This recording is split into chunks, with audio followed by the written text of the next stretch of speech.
Next one എന്ന് പറഞ്ഞാൽ variable എന്ന് പറഞ്ഞു കഴിഞ്ഞാൽ പേരിലുള്ള പോലെ തന്നെ എക്സിക്യൂട്ട് ചെയ്യുന്ന സമയത്ത് അതിൻ്റെ വാല്യൂ മാറും.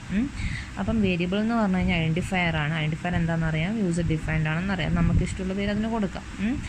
ഇനി ഈ വേരിയബിൾ എന്താ ഇൻഡിക്കേറ്റ് ചെയ്യുന്നതെന്ന് പറയുന്നത് സ്റ്റോറേജ് ലൊക്കേഷനാണ്. അതായത് ഒരു ഡാറ്റ വാല്യൂ സ്റ്റോർ ചെയ്യാൻ വേണ്ടി യൂസ് ചെയ്യുന്ന ആ ലൊക്കേഷൻ ഇൻഡിക്കേറ്റ് ചെയ്യാൻ വേണ്ടിയിട്ടാണ് എന്ത് ഉപയോഗിക്കുന്നത്, വേരിയബിൾസ് ഉപയോഗിക്കുന്നത്. വേരിയബിൾസ് ഡിഫറെൻറ്റ് വാല്യൂ സ്റ്റോർ ചെയ്യുമെന്ന് പറഞ്ഞു, അതുകൊണ്ടാണ് ആ വേരിയബിൾ എന്ന് പറയുന്നത്. ഒരു വേരിയബിളിന് പേര് കൊടുക്കുമ്പോൾ കുറച്ച് റൂൾസ് ഉണ്ട്. അതിൽ ഒന്നാമത്തെ കാര്യം എന്ന് പറഞ്ഞു കഴിഞ്ഞാൽ ഒരിക്കലും അതെന്ത് വെച്ചിട്ട് തുടങ്ങാൻ പാടില്ല, ഡിജിറ്റ് വെച്ച് തുടങ്ങാൻ പാടില്ല. നമുക്കെന്ത് ചെയ്യാം, ആൽഫബറ്റ് വെച്ച് തുടങ്ങാം, അന്നൊരു പ്രോബ്ലം അല്ല. അപ്പം ഡിജിറ്റ്സ് വെച്ചിട്ട് ഒരിക്കലും എന്ത് ചെയ്യാൻ പാടില്ല, വേരിയബിളിൻ്റെ നെയിം തുടങ്ങാൻ പാടില്ല. അതായത് 0 ഏരിയ എന്നൊന്നും പറഞ്ഞ് തുടങ്ങാൻ പാടില്ല. ഏരിയ എന്ന് കൊടുക്കാം, അല്ലാണ്ട് എന്ത് കൊടുക്കാൻ പറ്റില്ല, 0 ഏരിയ അല്ലെങ്കിൽ അങ്ങനെയൊന്നും കൊടുക്കാൻ പറ്റില്ല. ഓക്കെ. ഇനി അടുത്ത റൂൾ എന്ന് പറഞ്ഞു കഴിഞ്ഞാൽ അപ്പർ കേസും ലോവർ കേസും ഡിസ്റ്റിങ്ക്റ്റാണ്. അപ്പം ഞാൻ പിന്നെ ഏരിയ എന്ന് സ്മോൾ ലെറ്ററിൽ കൊടുത്തു, ഏരിയ ക്യാപിറ്റൽ ലെറ്ററിൽ ഏരിയ എന്നും കൊടുത്തു. അപ്പോൾ രണ്ട് വേരിയബിളായിട്ട് എടുക്കുള്ളൂ, അല്ലാണ്ട് സെയിം ആയിട്ട് എടുക്കില്ല.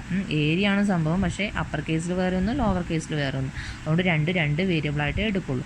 അടുത്ത റൂൾ എന്ന് പറഞ്ഞു കഴിഞ്ഞാൽ ഒരിക്കലും അതെന്താവില്ല, കീവേഡ് ആവില്ല. കീവേഡ് എന്ന് പറഞ്ഞു കഴിഞ്ഞാൽ ഇപ്പം നമ്മളൊരു ഇൻഡ് എന്ന് പറഞ്ഞു കൊടുത്തു, ഇതെന്തല്ല ഒരിക്കലും വേരിയബിൾ അല്ല.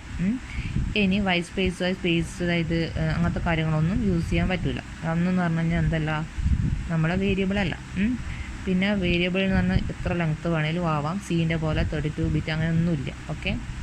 അപ്പോൾ വേരിയബിളിന് നെയിം കൊടുക്കുമ്പോൾ അറിഞ്ഞിരിക്കേണ്ട റൂൾ എന്ന് പറഞ്ഞു കഴിഞ്ഞാൽ ഒരിക്കലും ഡിജിറ്റ് വെച്ച് തുടങ്ങാൻ പാടില്ല. അപ്പർ കേസും ലോവർ കേസും എന്ന് പറഞ്ഞു കഴിഞ്ഞാൽ രണ്ടായിട്ട് എടുക്കുള്ളൂ, അത് ഡിസ്റ്റിങ്ക്റ്റ് ആണ്. പിന്നെ എന്ന് പറഞ്ഞു കഴിഞ്ഞാൽ കീവേഡ് വേരിയബിൾ നെയിമായിട്ട് ഉപയോഗിക്കാൻ പാടില്ല. വൈറ്റ് സ്പേസ് എന്ന് പറഞ്ഞു കഴിഞ്ഞാൽ അലൗഡ് അല്ല. പിന്നെ എന്ന് പറഞ്ഞു കഴിഞ്ഞാൽ വേരിയബിളിൻ്റെ നെയിം എന്ന് പറഞ്ഞാൽ എത്ര ലെങ്ത്ത് വേണേലും ആവാം.